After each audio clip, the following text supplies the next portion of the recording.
சேலம் மாவட்டம் ஜலகண்டாபுரம் அருகே பச்சப்பட்டி பகுதியில் உள்ள ஏரியில் மண் அள்ளியதை ஏன் தட்டி கேட்கவில்லை என ஏரிக்கு அருகே இருந்த குடும்பத்தினரை ஒரு தரப்பினர் சரமாரியாக தாக்கிய வீடியோ வெளியாகியுள்ளது. அதனை பார்த்துக் கொண்டிருக்கிறோம்.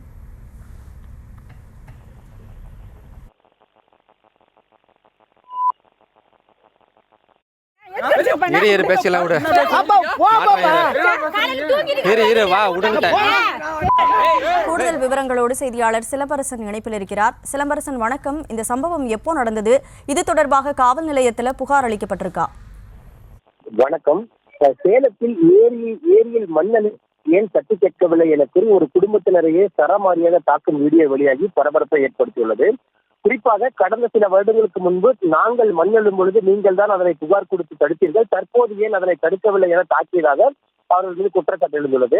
சேலம் மாவட்டம் ஜலகண்டாபுரம் அருகே உள்ள இதயப்பட்டி ஊருக்கு உட்பட்ட பச்சைப்பட்டி பகுதியில் உள்ள ஏரியில் கடந்த திங்கட்கிழமை இரவு ஒரு சிலர் அப்பகுதியில் மண் அள்ளியதாக கூறப்படுகிறது. இந்த நிலையில் அந்த ஏரியின் அருகே உள்ள கதிர்வேல் மற்றும் அவருடைய குடும்பத்தினரை அதே ஊராட்சிக்கு உட்பட்ட வள்ளியங்காடு பகுதியை சேர்ந்த பிரவீன்குமார் மற்றும் அவர்களுடன் வந்த ஒரு சில அடியாட்கள் கடந்த சில வருடங்களுக்கு முன்பு தன்னுடைய அண்ணன் மண் அள்ளும் பொழுது நீங்கள் தான் புகார் தெரிவித்து மண் அள்ளுவதை தடுத்தீர்கள், தற்போது ஏன் இங்கு மண் அள்ளுவதற்கு நீங்கள் தடுக்கவில்லை என கூறி அவர்களை சரமாரியாக தாக்கும் வீடியோ தற்போது வெளியாகி பரபரப்பு ஏற்படுத்தியுள்ளது. இது தாக்குதல் காயமடைந்த கதிர்வேல் மற்றும் அவருடைய மனைவி வசந்தி உள்ளிட்ட குடும்பத்தினர் சேலம் அரசு மருத்துவமனையில் அனுமதிக்கப்பட்டு தற்போது ஜலகண்டாபுரம் காவல்துறையில் புகார் அளித்தும் காவல்துறையினர் உரிய முறையில் அந்த தாக்கியர் மீது நடவடிக்கை எடுக்காமல் சமரசம் பேசுவதற்கு முயற்சி செய்வதாக குற்றச்சாட்டு எழுந்துள்ளது.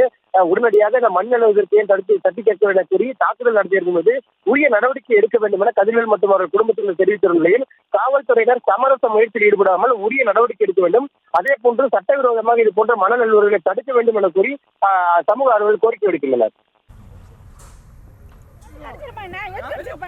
விவரங்களுக்கு நன்றி சிலம்பரசன்.